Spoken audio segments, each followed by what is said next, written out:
MTG Study Hall's first podcast. We're with TCGU University. I am Brett Killow, and I'm here with my co-hosts, JC. And Dave. And before we get started, I want to do a quick thank you to all our Patreon producers, Andrew Dang, Iyari Melkor, Clay Cardwell, Jay Rogers, Jarrett Hubbard, Jerome Weeks Jr., Justin Farst, Sean Bauman, Tyler Zane Please, and William Stoll. I apologize to anyone whose name I butchered. Thank you very much.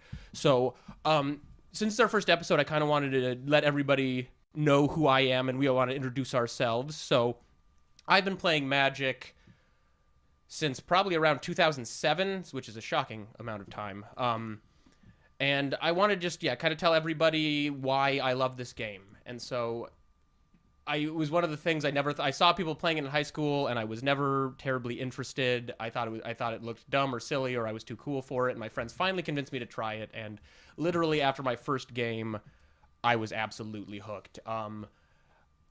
And through most of high school, it was just a way to hang out with my friends. Once I got into college, I started playing at the store level, Friday Night Magic tournaments, and it's just become a very big part of my life. In college, I actually helped some friends open a store in Kearney, Nebraska, which was an absolute blast. And that was the Trolls Den, right? The Trolls Den in Kearney, Nebraska, which is unfortunately no longer open. But the absolute best time in college was at the Trolls Den, and it's just, and that kind of is one of the reasons I love Magic. Magic's about the gathering, it's the community, it's an ability to spend time with my friends, to talk about it, to play it, to think about my cards, to build decks. There's just a million different ways to love the game, and the game, it's really more than just a thing. I think the best description I've heard of it is it's not just one game, it's dozens of games all wrapped in one package. There's so many different formats and ways to play, and I personally love multiplayer formats. I do a lot of multiplayer, Commander, Brawl. I play online, and I would say I'm a dedicated casual player. I'm not really trying to climb the Pro Tour ladder. I just want to play cards with my friends, and so it's a way to express myself. It's a way to spend time with the people I care about. It's just a really great game, and so that's why I'm excited for an opportunity to sit down and get a talk with you guys about it. So, JC, what do you love about Magic? Much like you mentioned, I find the thing I love most about Magic is that it gives me an avenue to connect with my friends.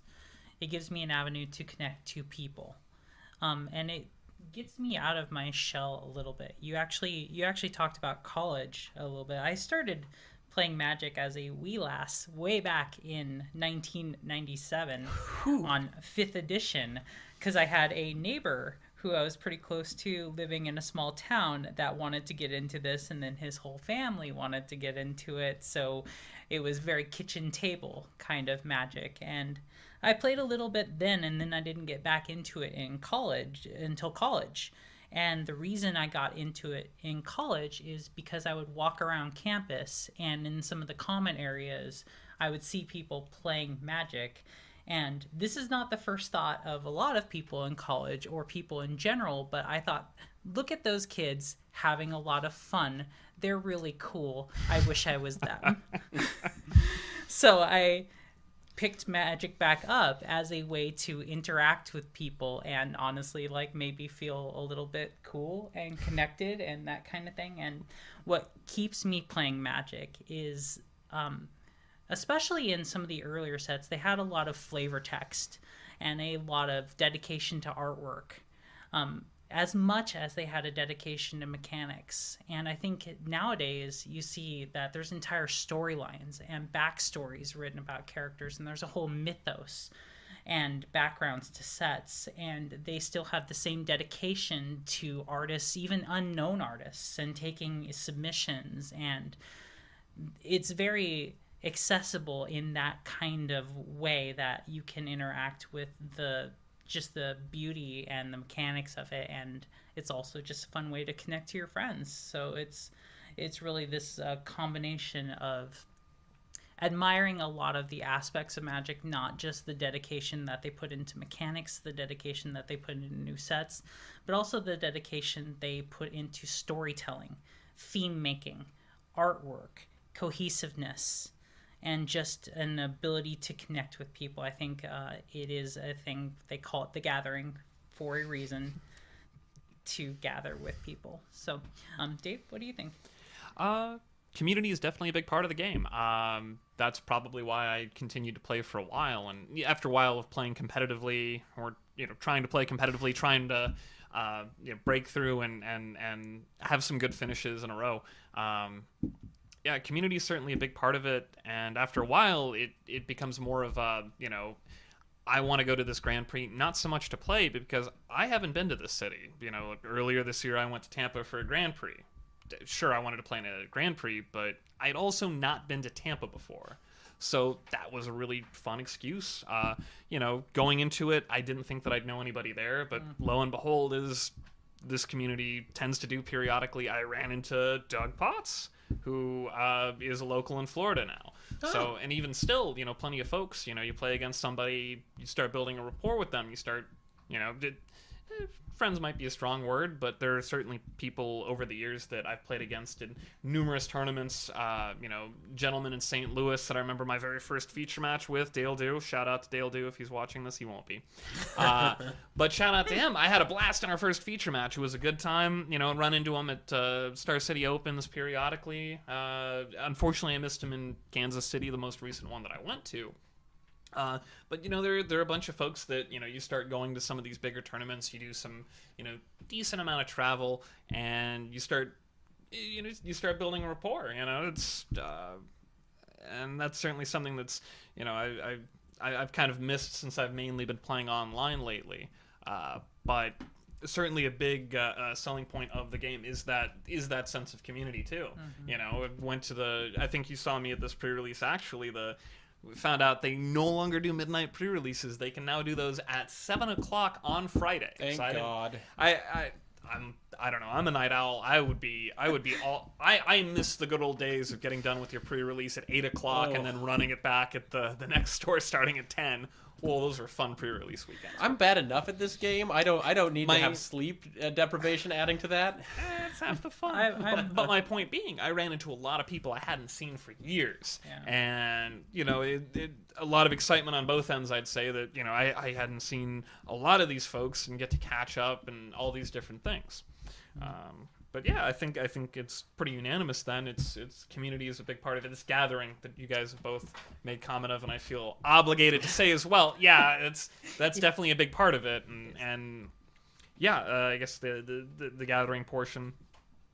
Yeah, that's a big selling point on it. Well, and I think even if you're mostly just an online player and you play through applications and things of that nature, there's still a big community in like Twitter and like forums and other people talking about it. So there's still ways to engage. YouTube, Twitter, Reddit. I mean, there's all sorts of different communities around, and with how connected everything is, everybody is referencing everybody. I mean, I listened to 3 Magic podcasts today, I think, before recording this one. So I spent a lot of time with Magic. Well, and in addition to the Twitter and YouTube and all that, Discord's starting to take off in popularity as well, where a lot of Twitch personalities will have their own Discord, and I believe even, and correct me if I'm wrong, but TCG Player, I believe, even has its own Discord, yeah? Right? TCG University. Did I just butcher the name? You said Player, it's cool. God, it's an issue we'll have for the rest of our lives. Yeah, $1 on Discord, you can, $1 on Patreon, you can join the Discord. $1 on Patreon, join that sweet Discord. It's absolutely awesome, and I say this from firsthand knowledge. It's the best Discord you'll ever be in, and that is a fact. I still need to get added to it. I haven't been either. I was just trying to getting that plug in. I'm just trying to get that plug in. It's fine. Cool. So they let me talk about Magic. I'm gonna actually write that down. And one thing I realized that none of us really talked about. This is also just like a really, really fucking good game. Like, there's a reason this game is over 25 years old. Been around forever. Like, there's mistakes and there's issues with anything, but like, this is the longest running trading card game for a reason. Magic is awesome. Magic is fun. Magic is complicated. It is a really good game. And just to kind of drive that point home, just look at the new set. We've got Thrones of Eldraine just released last week, which is the newest set that just came out, and it is a mix between Arthurian legend and Grimm's fairy tales. And so which is great. it is a every now and then Magic will do a set they design. It's called a top-down design, where they start with the where do we want to be, what's our themes. They'll start with names, and then they'll make the cards from there. So Wizards is very open with their design process. They tell us all sorts of stories. So they'll literally start with a whiteboard, and they'll write down all of the fairy tale and Arthurian legends they can think of, and then they'll just start designing cards. And so in the new set, we've got like the gingerbread man. Yeah. We have a version of Excalibur. We have our round table. There's all sorts of great cards. You've got Pinocchio, and even the buy box promo is functionally King Arthur. Yes, it is Magic's version of King Arthur. And that's kind of the set. It's Magic's version of all these things. And so they put in their own spin on it. There's a book, the Wildred Quest by, I believe it's Kate Elliott. I have read the book, and it is a lovely book. Wizards has just started doing books with their sets again, and so anyone who is kind of interested in this and wants to kind of get a handle on what's going on, it's like a $4 ebook pickup. It's super cheap. It's not that long. It's a lot of fun. I would definitely give it a recommendation if you like fantasy. Is it only available via ebook then? Yes, I don't think there's paper copies, but I think any ebook distributor should have it. To be fair, it's hard to find paper copies of most things nowadays. Yeah, the you're not wrong. bookstores and so when you say a top-down design, and is this a way for them to introduce new mechanics to a thing, or do they generally do that in other design? What sets this design process out from other design processes, and what new they introduce and how they expand the game? So every set's going to have new mechanics. They're always going to give us new mechanics. 2 to 5 is normally the number. So I think my understanding on it is the starting point. And so with a top-down design, they're going to pick like a setting. They're going to pick fairy tale. They're going to pick Greek mythology. They're going to pick a setting, and then they're going to make the cards around the setting. Now, the alternative to that is they'll design mechanically. So they might say we're going to do an artifact set. Well, let's pick a world that's going to work with an artifact set. An artifact is a card type in Magic. So we've had artifact sets, and so it's kind of how they decide to start the design process. And personally, most of my favorite sets, and a lot of their very high selling sets and the very popular sets, are the top down ones. And because and they strive for resonance. They've done these enough times now that they know what they're doing. And I oftentimes try and think about like what's my favorite plane, what's my favorite setting in Magic, and I think Eldraine has just made number one for me. It's just I'm an English nerd. I have a degree in English. I love English lit, and so just seeing all of these Magic cards, it's like, oh, I get that reference, or oh, that's really cool, or oh, we have that. And we have everything from literature references to Disney movie reference kind of things, or I guess where Disney or Grimm's fairy tales, where a lot of Disney stuff came from. Disney's not all big on letting people just use their stuff, but certainly, King Arthur, Pinocchio's a story beforehand. The Little Mermaid, even. We have Hansel and Gretel. Like it's and all these were based on other books and other old fairy tales and stories, anyway. So and quite it's possibly, it's not like Disney has the absolute rights to everything about Cinderella or the Little Mermaid or things of that nature. And and kind of going off of that, like this set seems to, you either seem to kind of love this set or you hate it, because there's a lot. I've heard plenty of people online on Reddit kind of saying that it's not working for them or it doesn't feel like Magic, and I think there's also and I think that's understandable. Like, it's not going to be for everybody, but like, I can't remember being as excited for a set, because when they release a set, I don't know what's going to be in it. But when they told us what was coming in the set, I was like, I can't wait to see Excalibur. And then when they previewed that card, Embercleave, which is a very cool equipment. And if you want to go to Gatherer and look that up, it is a really sweet card. But it's an equipment. You can flash it in. It gives +1/+1 first strike and trample. And yeah, it's cheaper if you have attacking creatures. So like, it's a cool card. It's their take on it, but like, I was waiting for that card. I was like sitting there refreshing my phone, going, when are we gonna get Excalibur? And so, for me, it feels Magic enough. We have the stuff we need with Magic. We have there's 5 different courts that each correspond to one of Magic's 5 colors, and so it certainly, for me at least, it feels appropriately Magic. What's some of the pushback that you've been seeing? Is it around the new mechanics or? most of the pushback seems to be around the flavor. It's the Pinocchio doesn't feel like Magic to me. Which, I mean, I guess I can understand that to a certain extent, but at the same time, it's the same thing that you had with Innistrad, where Innistrad had a lot of, horror movie, like old horror novel type feel to it, and a lot of the same with, fairy tales. You have a card that's called Baked into a Pie. which is probably, and the best part is going into it blind, playing the Brawl event that they had. Yeah, just reading that, like, baked into a pie. What is this? The artwork is fantastic. You destroy a creature unconditionally for 2 black, 2 colorless, and you create a food token. And what a food token is, it's an artifact that has 3 mana tap, sacrifice, gain 3 life. I think it's 2 mana. 2 mana tap. 2 mana tap? 2 mana tap. 2 mana tap. Right, 2 mana, sorry. Oh, yeah. 2 mana tap, sacrifice, gain 3 life. And there are plenty of things that interact with food tokens in other ways as well. And we should go through the mechanics. So they gave us 3 new mechanics, and Right. the first one being food, which the first time I heard it, I was a little bit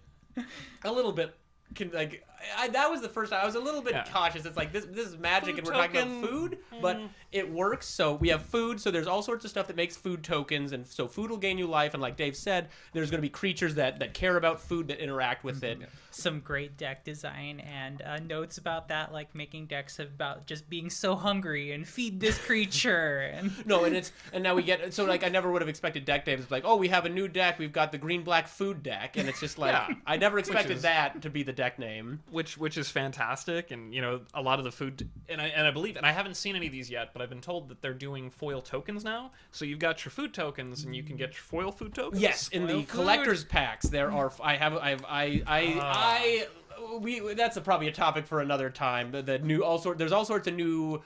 They're trying a lot of new cards out this set, and I think that's probably its own topic. But the foil tokens, one side double-sided tokens. So one side is food, and one side is one of the creatures that. which I don't think they've done a lot of foil tokens in the past. Modern Horizons. Modern Horizons, and I believe they started this with the last unset that they Yes. did. Unstable. But yeah, no. So it's definitely not. It's something they haven't done a lot. Yeah. And so other mechanics, we have Adamant, which is if you pay. So the spells will generally have a cost of, let's say, like 1 color and 3 colorless. But if you spend 3 of the same colored mana on it, you're going to get an additional effect. So there's a lot. There's several cycles of this. So there's several creature cycles that are like green and 3 or 4 mana. But if you spade in 3 green, it'll come in with an added bonus. You'll get a food. with an extra counter. Yeah. So it rewards you for deck consistency and Yes. that you're playing in that color and you're staying true to that color identity. Yeah, Yeah. but it's encouraging mono-colored or 2-color decks, which we just came off the tails of a multicolored set. We were in Ravnica, and so they like to kind of change what we're playing. So so the Adamant mechanic is kind of encouraging you to play monocolor or go heavily in a color. And so that's Adamant, and then the last mechanic we've got is the Adventure mechanic, which these cards are super cool. Probably the best mechanic from the set, and by probably I mean very clearly leaps and bounds. It's the best one. I mean, mechanically, their cards are super strong. So what these adventure cards are they're all creature cards, but they have a instant or sorcery attached to them. So you should look these up. So Realm Cloaked Giant, that's a card you could look up if you want, because you need to see these cards. And they also gave all these adventure cards have a special new storybook frame, which is just killer. So seriously, look these up. They look, if you have not seen these look great. So you can either play the creature from your hand like you normally would, or you can cast the adventure instant or sorcery. And if you do, you're going to get that instant or sorcery effect, and then the creature goes on an adventure. Is what they call it. So you exile that creature, and then if you exiled it in that manner by playing that instant or sorcery, you then get to cast the creature later. Yeah. So it's basically 2 cards in 1, which, if you have played Magic, is a good thing. If you can, it's card advantage built into every adventure card, because every time you have one in your hand, you have 2 spells in your hand, which is really strong. Exactly. And I think it also encourages a level of like late game play in that too. So it draws out some of the phases of Magic, and I think that's some of the brilliance of that design intent, is that it creates a different kind of feel and flow. Absolutely, you've got a lot of exactly right. A lot of these instants and sorceries are cheaper, and then the creature will cost more, and so you get to early game, you get to play something that gets you a little bit of advantage, and then later you get to finish out with something else. And usually, if you want to cast one half of the card, then the other half is just a bonus. Like, let's use the Realm Cloak Giant as an example. So the first half of it, destroy everything that's not a giant. So it's board wipe, and Standard doesn't have a whole lot of good ones. No, there's a handful, but most of them, there's a handful, but they're not easy to cast. They're either multicolored or 5 mana. So this one is 5 mana to cast, and it does somewhat have a drawback, but I can't think of too many giants that are Standard relevant right now. There's probably 2 right now. It and I believe the 4/3 red that's a shock on one half and a 4/3 on the other. Yeah, and the Beanstalk Giant, I think, which is which goes and gets, which is kind of a cool card because it goes and gets you a land for 3 is the adventure half, and then it's like 6 or 7 mana, and then it is a creature whose power and toughness are equal to the lands you control, and all these cards obviously are related. So yeah, the Realm Cloak Giant, it destroys all creatures that aren't giants.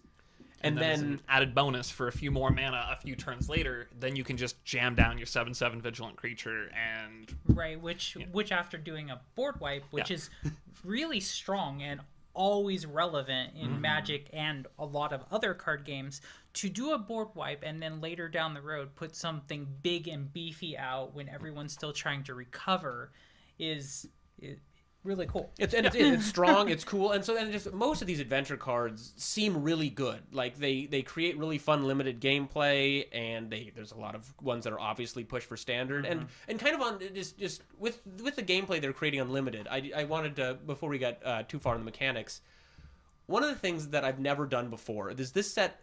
They let you tell a story. One of the cards we saw is there's a card called Once Upon a Time, and if it's the first spell you play, it's free, and then you go and you get a creature or a land. And so what it's basically saying is it's once upon a time there was either a creature or a place, and it's a super pushed card, and it tells a fun story. But so I was playing that the first night it came out. We had the before the pre-release. I was down on playing Magic Arena, and I was playing in a sealed event, and I was having a blast.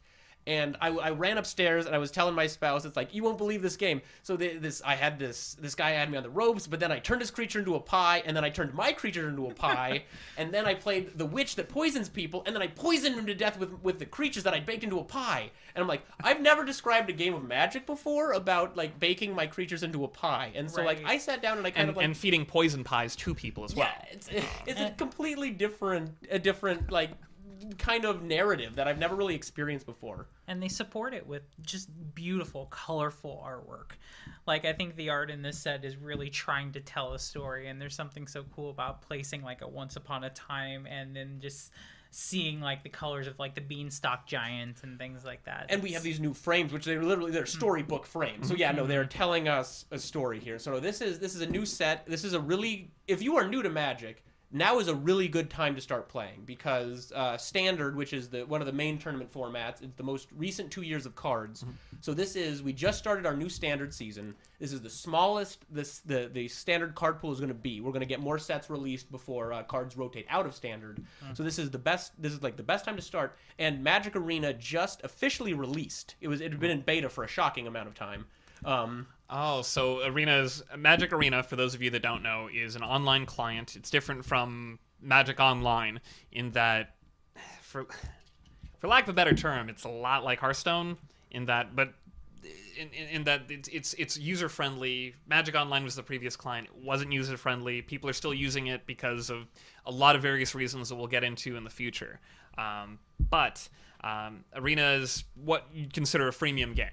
You can download it. You don't have to pay anything. You can start playing right away. You can grind out your card collection.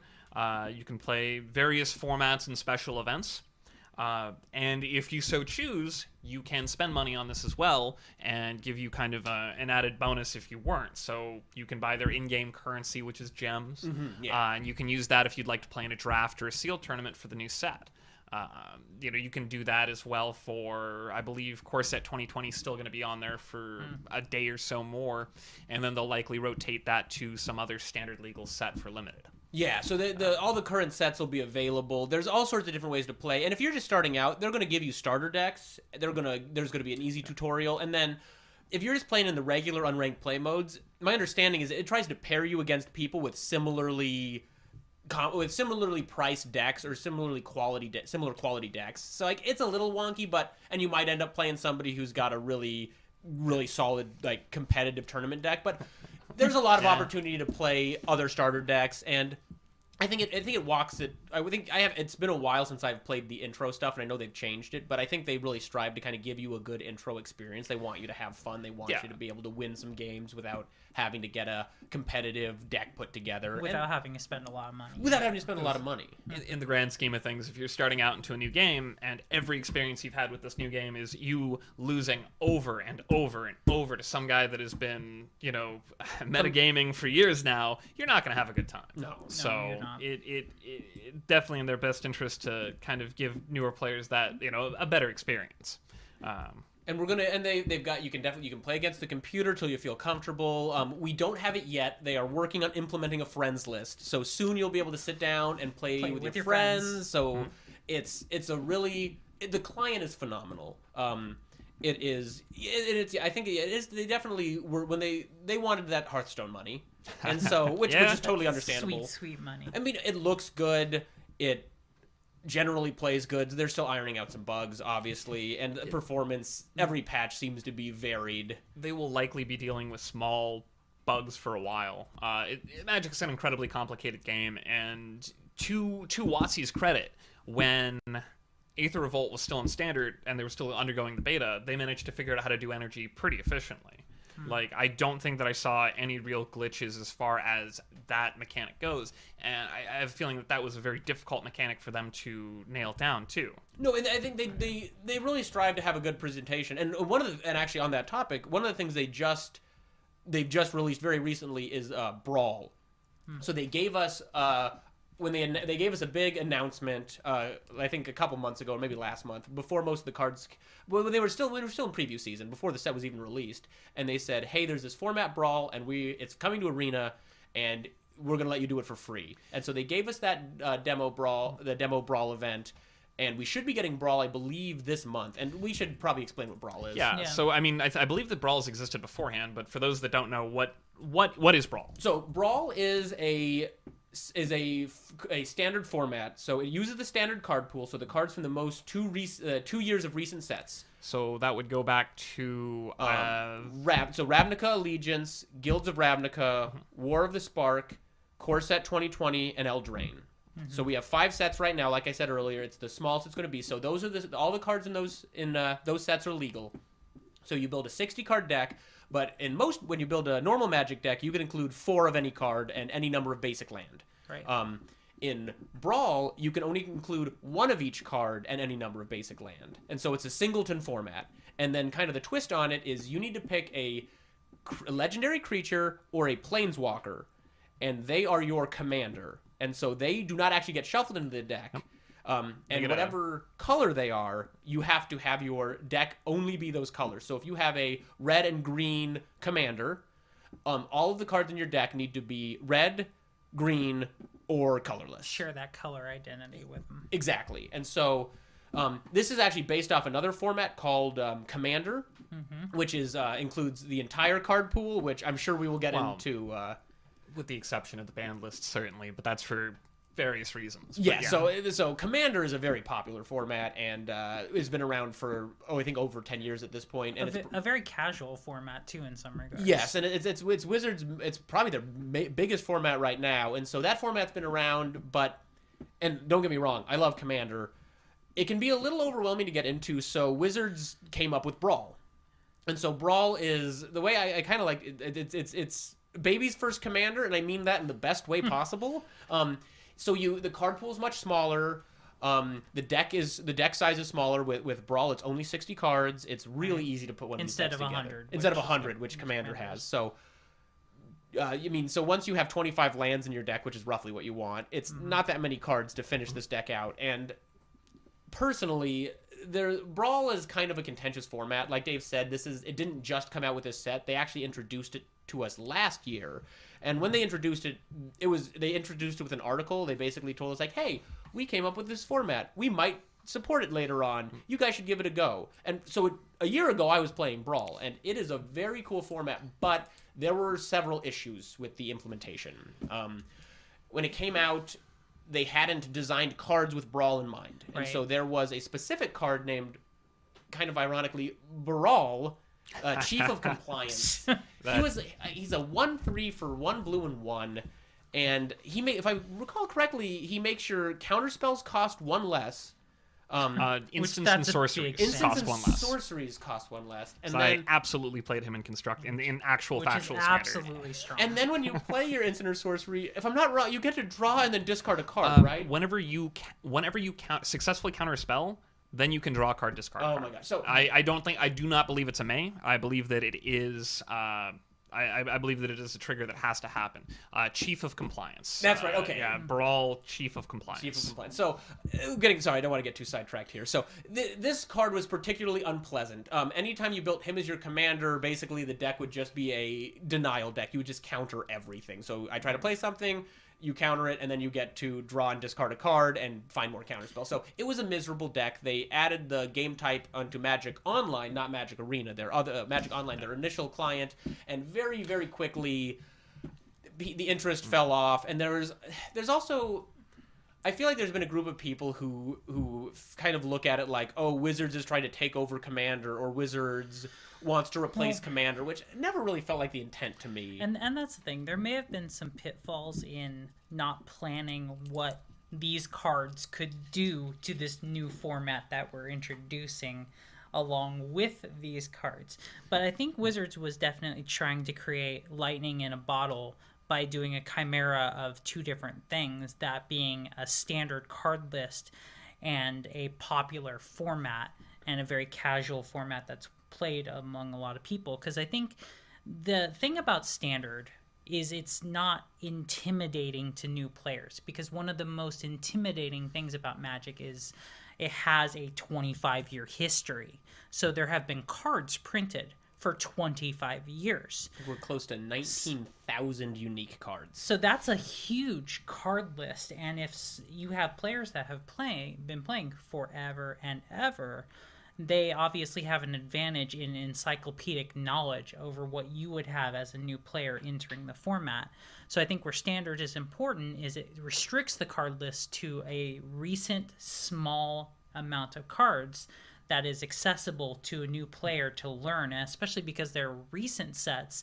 So especially with new mechanics coming out, like food mechanics and things like that, veteran players are learning these new mechanics at the same time as new players are learning these mechanics. So it kind of puts you on a little bit more of an equal playing ground, and puts you in a place where Magic is way more accessible. And they tried to combine that with a format that was popular among veteran players, a format that is admittedly fun, a singleton format that encourages collectability.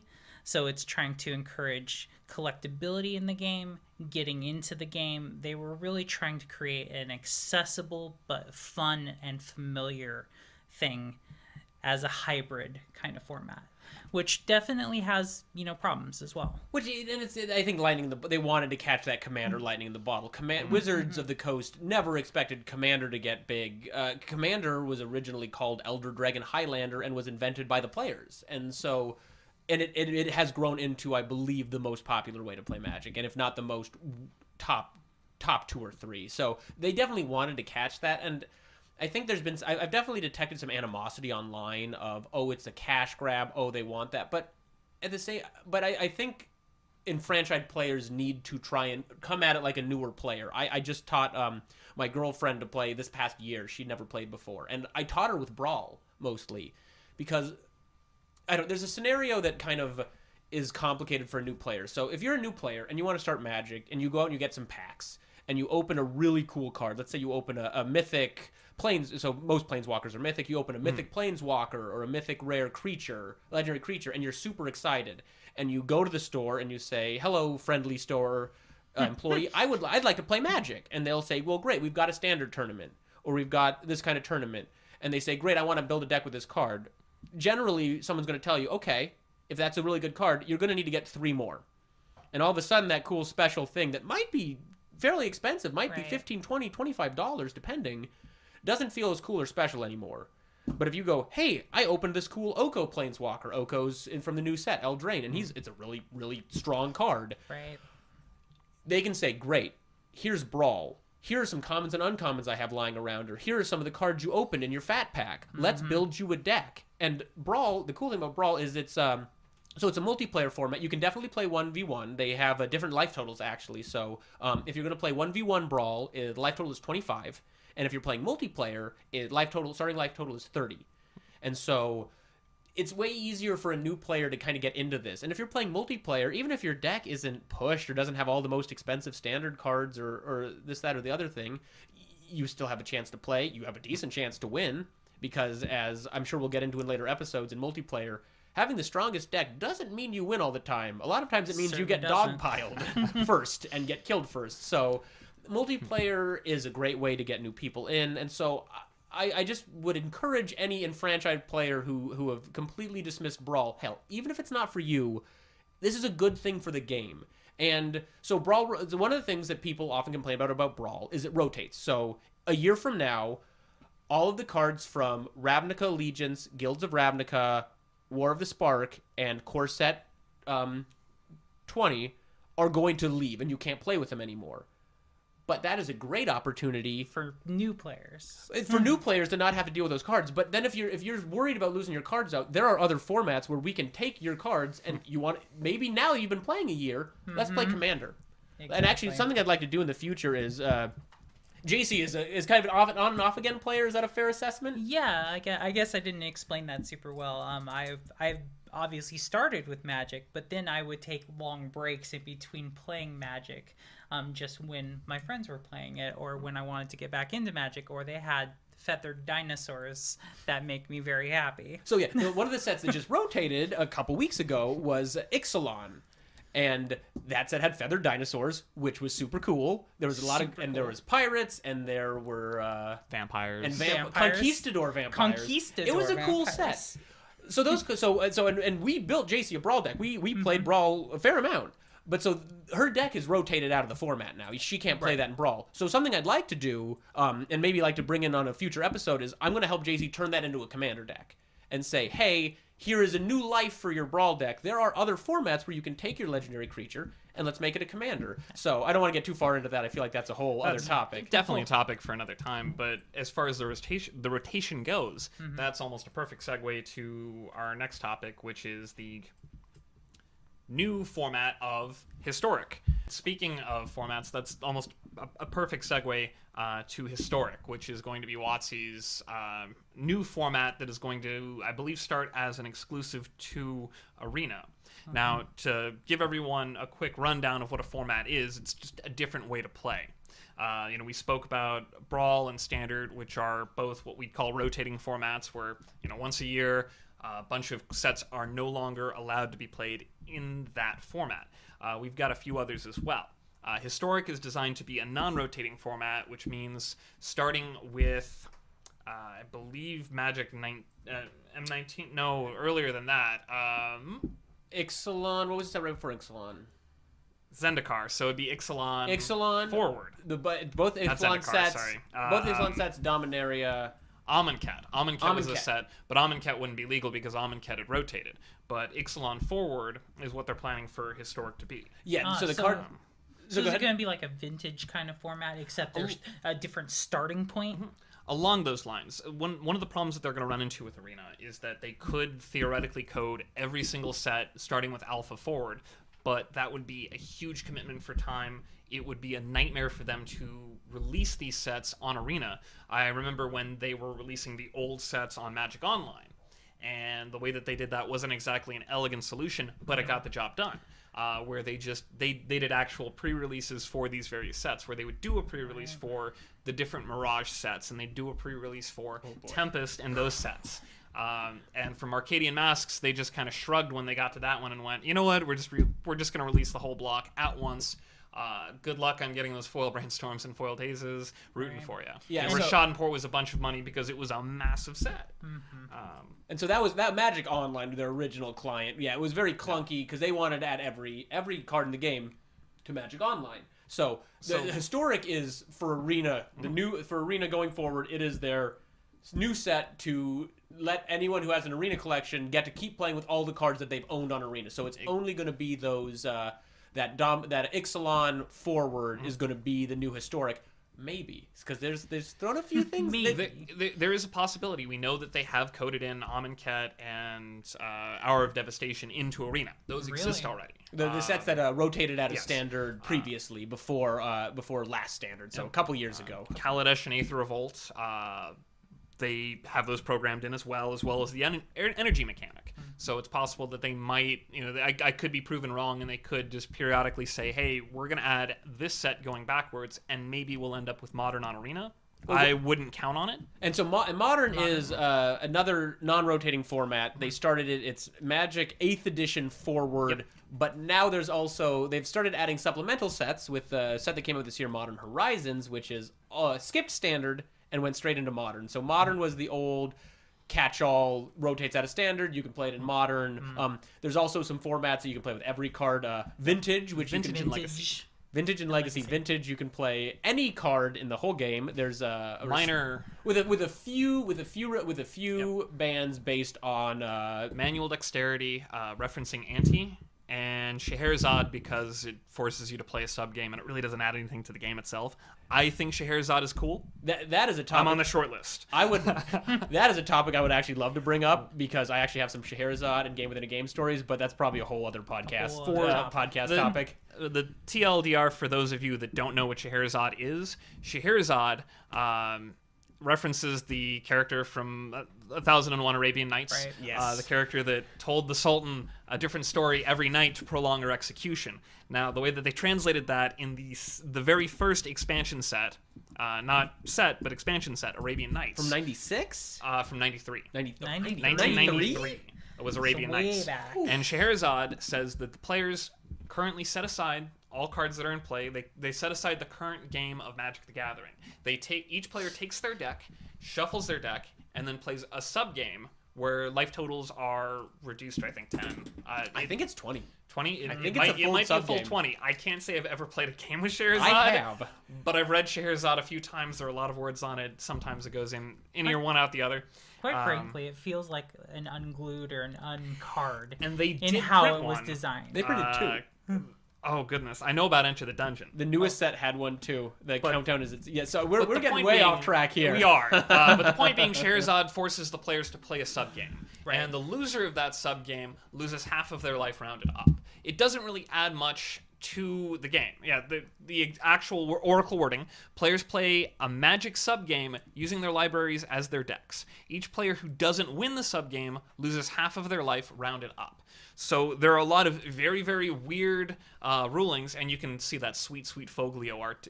You at home can't see it right now. Pull up the Gatherer, check out Scheherazade, Plus look at that sweet Foglio a art. mana cost of 2. You can play this card so early. No, it's a mess. It has been banned in any format that it would normally be legal in, which is Vintage and Legacy. For good reason, it doesn't add anything to the game. It's also banned in But- Commander. Ban and Commander It's banned in probably for the everything. same Thank reason. goodness. There is not a single format you can play this card in.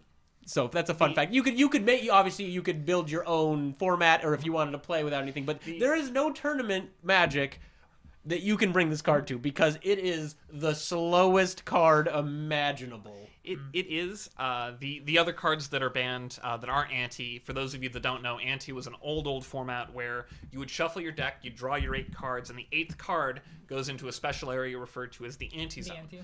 The winner of that game gets the card in the opponent's Ante Zone. So you're betting a card essentially. Which that was to encourage early collecting and trading of and cards. basically Richard Garfield, the guy who created Magic, didn't expect the game to last 25 years, and so he put in a mechanic to kind of make collections get shaken up. And we could honestly do a whole podcast on this. I think we've gone into our own sub podcast about Jewel Bird is and all these different things. No, yeah. But those are that's another category of card that is banned. Yes. The last one is cards that require manual dexterity are also banned at Vintage, and that is a list of 2 cards. Yes. Chaos Orb and Shooting Star. And what they require you to do is flip the card, physically flip the card above the play zone, and whatever it touches is either dealt damage or destroyed. depending on which card it is. You know, Chaos Orb being the most infamous or iconic, where, you know, it the old urban legend goes that it didn't specify that the card needed to be in one piece. Yes. So the old urban legend is rip my Chaos Orb into and a bunch of toss shreds. it like confetti. Over the whole field. So if you look up Chaos Confetti, which is not legal in any format, that's joke- where that, from a that's where joke that comes set. from.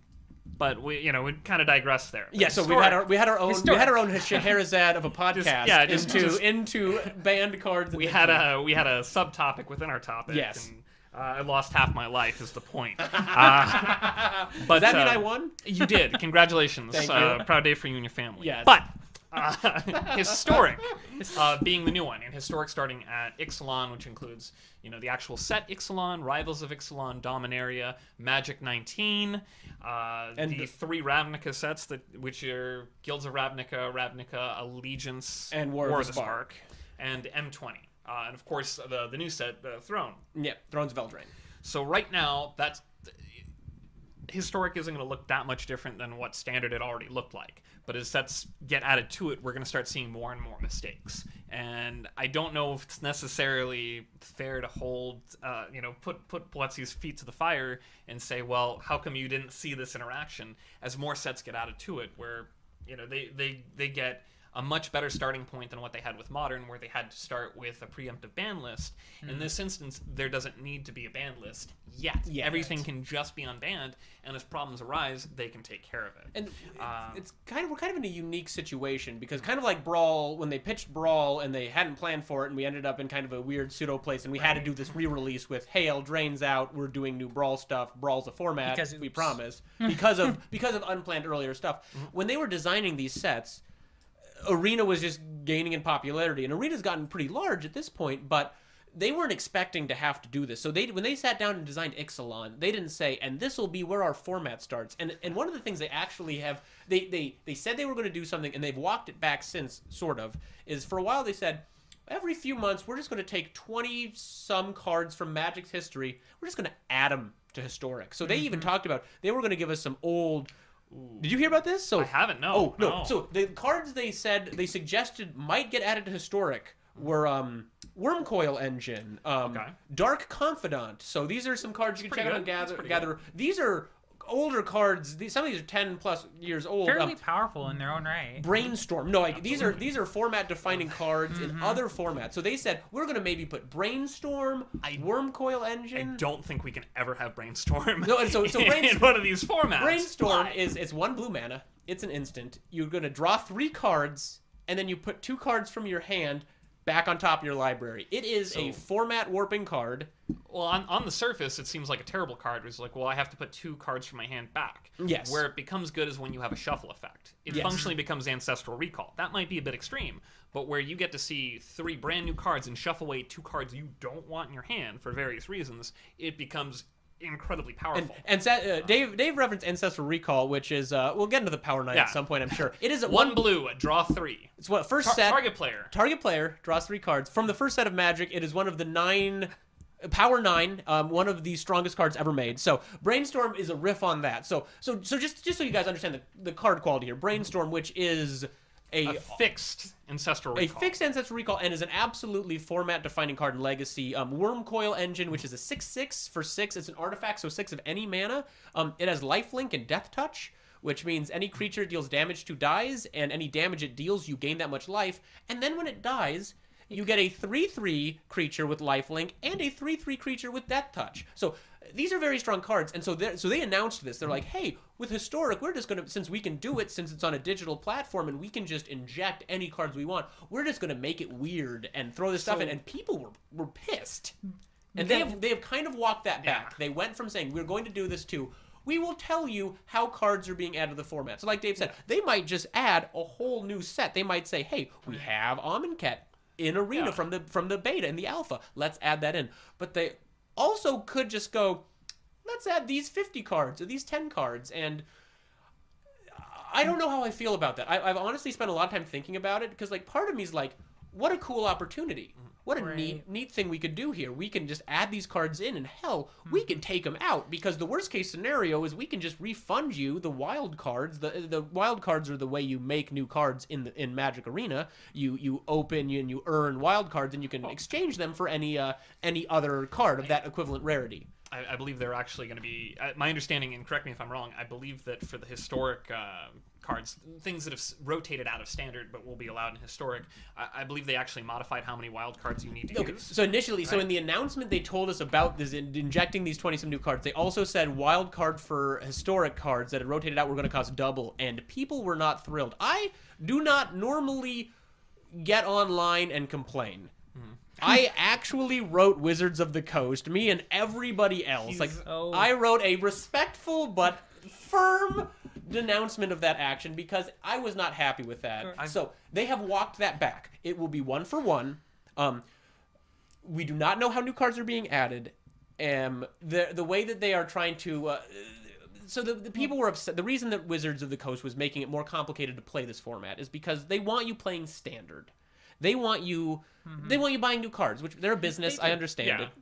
And that's a good way to make you get you to a point where you are incentivized to play more standard. If you know that once this rotates, any one of these rares or mythics are going to cost me 2 wild cards, I might as well just grind out the set now where I've got that discount.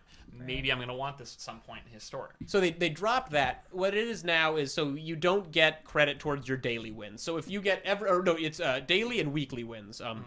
You can earn gold and ways to get more cards by winning games every day, up to 15, and up to 15 games a week. So Historic's not going to contribute to that, but it will help you get your quests done. Quests on Arena are another way to get gold and generate experience. And there will get resources. There's also they're going to add in some competitive events, so there might be a historic event, and that will actually contribute to all of those things I just said that they weren't going to contribute to. So I guess this all seems kind of confusing. I'm sure they don't really know what they're doing. Arena was kind of in this instance. I don't want to say that Wizards has been making a great game for over 25 years.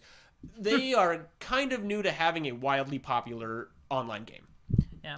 Because Magic Online never really took off in that way. I mean, certainly people have been playing it. It's had enough following that you can get decent testing in there. There's a lot of incentive to play Magic Online, but I don't think that it's ever been quite as popular as Arena is now. Magic Online is a program that exists for people who are super into the game. And so it was always because you generate your own collection, and the cards can be quite expensive on Magic Online.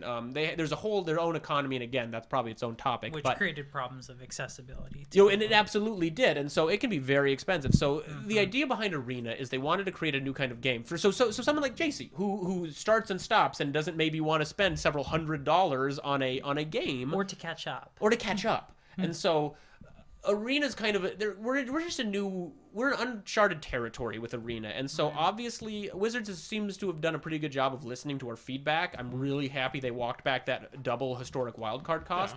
And so because the thing about wildcards too, and the elements of adding random powerful cards from previous sets is that creates an element of chaos. And people don't like chaos in their card games. No. And like David said, Modern had a preemptive ban list, and right now we're starting out, we don't have a ban list, but if they start injecting cards from 17 years ago, who knows? We already don't know what's going to happen. Who knows what's going to happen if they start adding in crazy cards? And I don't know the right answer to what they should do. The nice thing about the way that you're describing it, where they're going to put in 20-some cards every, quarter or season or however they want to do it, that'll give them an opportunity to attempt to correct mistakes they do end up making. They will inevitably make mistakes. There's no two ways about it. And I don't think you can really blame them for that. No. But that gives them an opportunity to print, silver bullet answers.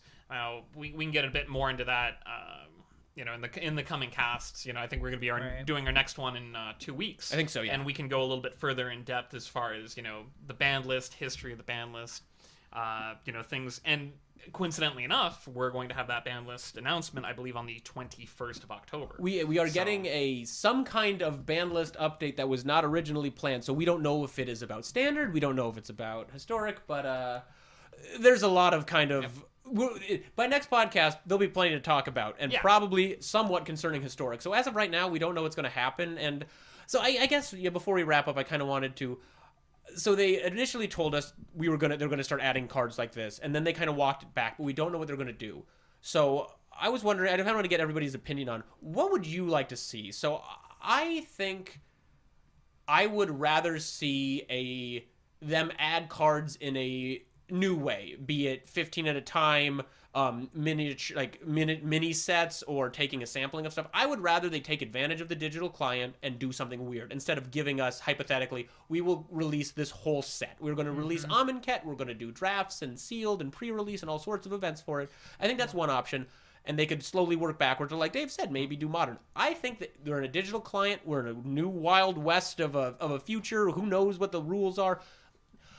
With some maybe caution, maybe not jamming the best cards they've ever printed. I'd like to see some weirder stuff. I personally would like to see them kind of change it up. JC, what do you want to see? I wouldn't mind seeing something akin to alpha or beta testing. As you mentioned, this is an online client. I wouldn't mind seeing them take a page from other online games and say that we're going to release this set of cards in a provisional manner that you can play test, instead of retroactively banning those cards after. Then you have a phase of, okay, we introduce these right away for a beta, for an alpha test, for a play test, so to say. And now we're going to phase what worked from the play test into the actual environment. That's a really... I hadn't even considered that as an option. With the Thrones of Eldraine release, they did a cool thing where they said, hey, you get to play 15, I think, games with the whole set. You could just try out any deck before you decide we have to commit to. And that was a really cool thing. And so that's kind of an interesting idea. So you take that and move forward from there and say, hey, we're going to do a format. We're going to try adding some cards. We're not going to let you play with any card, like just let you play with every card available. Build some decks. Let's see if this is too broken. That's a great idea. Instead of making 30 play testers at Wizards of the Coast figure out if their format is broken, take advantage of the new online environment. How many millions of us who are going to be playing it? I think that's actually that is not something that I have even heard someone suggest. I think that's a phenomenal idea, actually. Thank you. I think that is a great idea, provided there's always that incentive to have people break that format.